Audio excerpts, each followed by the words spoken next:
ចាជំរាបសួរកូនទាំងអស់គ្នាសុខសប្បាយអត់កូនចាអរគុណព្រះអង្គសម្រាប់សេចក្តីសុខសាន្តនិងសុខភាពដែលព្រះអង្គតែងតែការពារដល់កូនទាំងអស់គ្នាអញ្ចឹងថ្ងៃនេះជួបជាមួយអ្នកគ្រូនៅ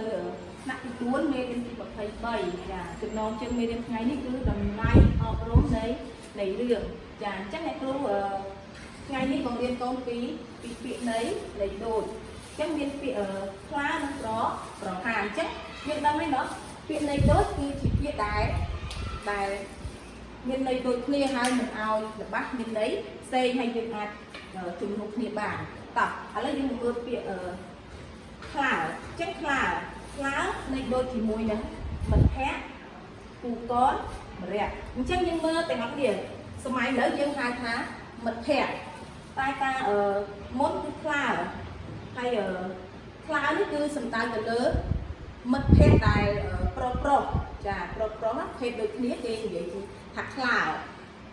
ហើយមួយទៀតពាក្យគូកនអញ្ចឹងគូកនហ្នឹងក៏ជាមិត្តភក្តិឬក៏ខ្លាដូចគ្នាដែរក៏អាចជំនួសគ្នាបានដូចគ្នាចារីឯម្នាក់នេះដែរក៏ជាពាក្យដែលស្មើនឹងខ្លាដូចគ្នាចាឬក៏មិត្តភក្តិដូចគ្នាតែម្នាក់នេះគឺយើងសំដៅទៅលើមនុស្សស្រីនិងមនុស្សស្រីពេលណាមនុស្សស្រីនិងមនុស្សស្រីរាប់អានគ្នាជាមិត្តភក្តិគេហៅថាម្នាក់ចាតោះឥឡូវយើងមកមើលពាក្យទី2ពាក្យប្រហាចាអញ្ចឹងពាក្យប្រហាគឺអីគេគឺសម្លាប់ចាសម្លាប់មានន័យថាយើងយកអីមកសម្លាប់ដូចជាកំបិតឬក៏ដាវឬក៏កំភ្លើងហ្នឹងគឺសម្លាប់ចាមួយទៀតដាច់ជីវិតចាហើយមួយទៀតគឺពាក្យថាធ្វើទៀតចាពាក្យទាំង3ហ្នឹងគឺអាចជំនួសពាក្យប្រហាបានចាអញ្ចឹងនៅក្នុងព្រះគម្ពីរដូចយើងបានដឹងហើយគឺព្រះយេស៊ូវត្រូវគេធ្វើ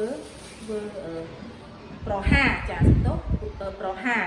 ផ្ដាច់ជីវិតគាត់អញ្ចឹងអ្នកណាដែលសម្រាប់ព្រះយេស៊ូវគឺពួកផារ៉ាស៊ីដែលបានចងព្រះយេស៊ូវនៅលើឈើឆ្កាងហើយសម្លាប់ហើយដើម្បីព្រះអង្គគឺសុគតនៅលើឈើឆ្កាងដើម្បីនឹងលួចបាបយើងទាំងអស់គ្នាចាអញ្ចឹងអ្នកគ្រូមានតែមេរៀនប៉ុណ្ណឹងហើយបើកូនមានចម្ងល់អីអាចសួរអ្នកគ្រូនៅពេលក្រោយបានចាសូមអរគុណច្រើនសូមជម្រាបលា